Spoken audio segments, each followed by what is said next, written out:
जम्मू कश्मीर को विशेष राज्य का दर्जा देने वाले आर्टिकल 370 को 5 अगस्त 2019 को हटाया गया था। तब इस मामले में बहुत विवाद हुआ था कि अब बाहरी राज्यों के लोग जम्मू कश्मीर में ज़मीन खरीदने लगेंगे। 2 साल बाद हकीकत इससे बहुत अलग है। इस आर्टिकल के खत्म होने के 2 साल बाद देश के दूसरे राज्यों से सिर्फ 2 लोगों ने जम्मू कश्मीर में जमीन खरीदी है। गृह राज्य मंत्री नित्यानंद राय ने लोकसभा में एक सवाल के लिखित जवाब में इसकी जानकारी दी। उन्होंने कहा कि ये जानकारी उन्हें जम्मू कश्मीर सरकार से मिली है। हालांकि जमीन खरीदने वाले लोगों के नामों का उन्होंने खुलासा नहीं किया।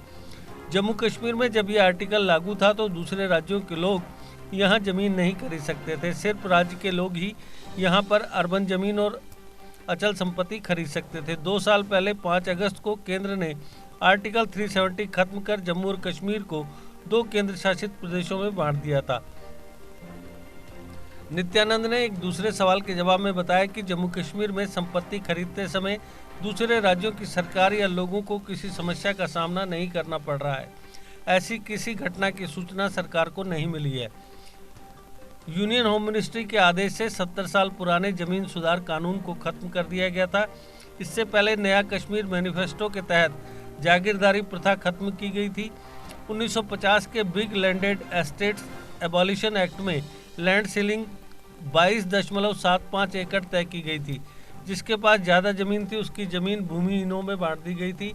इसी तरह Jammu Kashmir agrarian reforms act में ये लैंड सीलिंग घटाकर 12.5 एकड़ कर दी गई थी। केंद्र के फैसले के बाद जम्मू कश्मीर के लेफ्टिनेंट गवर्नर मनोज सिन्हा ने साफ किया था कि खेती की जमीन बाहरी लोग नहीं खरीद सकेंगे। कानून में बदलाव का उद्देश्य इन्वेस्टमेंट को बढ़ाना है। खेती की जमीन सिर्फ किसानों के पास ही रहेगी। बाहरी व्यक्ति जम्मू कश्मीर में खेती को छोड़कर कोई भी जमीन खरीद सकते हैं। इसी तरह डेवलपमेंट अथॉरिटी अब केंद्रीय कानून के तहत जमीन का अधिग्रहण करती है। इसे लीज पर देने या अलॉट करने के लिए परमानेंट रेजिडेंट का नियम जरूरी नहीं है। एमवी इंटरनेशनल स्कूल ने एक बार फिर क्लास 12 सीबीएसई का बेस्ट रिजल्ट लाकर अपने स्कूल की उपलब्धियों का परचम लहराया है। साल 2021 के इस शानदार रिजल्ट में रिकॉर्ड 13 बच्चों ने 95% से ज्यादा अंक लिए।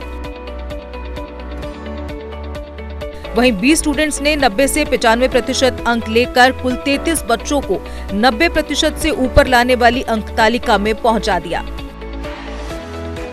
100 में से 100 नंबर लेने वाले 3 स्टूडेंट्स और 100 में से 99% अंक लेने वाले 7 स्टूडेंट्स ने स्कूल की गौरवशाली परंपरा को नया आयाम दिया है। 85 से 90 तक के बीच 13 स्टूडेंट्स और 80 से 85% के बीच 18 स्टूडेंट्स रहे। इनके साथ 20 स्टूडेंट्स ने 75 से 80% अंक लाए।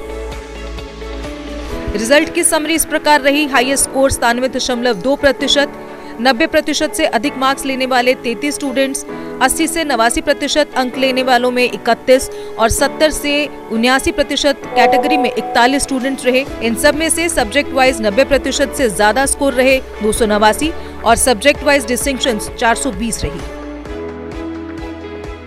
कक्षा 11वीं में दाखिला खुला है। जेके बोर्ड और सीबीएसई की मेरिटोरियस स्टूडेंट्स अब 10,000 रुपए तक का स्कॉलरशिप भी ले सकते हैं। अधिक जानकारी और स्कॉलरशिप की कंडीशंस के लिए दिए गए नंबर्स पर संपर्क करें। जीके अपडेट रहे हमारे साथ। अगर आप ये वीडियो YouTube पर देख रहे हैं तो हमारे YouTube चैनल को सब्सक्राइब करें और बेल आइकन को क्लिक करें। अगर आप ये वीडियो Facebook पर देख रहे हैं तो हमारा Facebook पेज लाइक जरूर करें। For advertisement please contact 705-109-1811।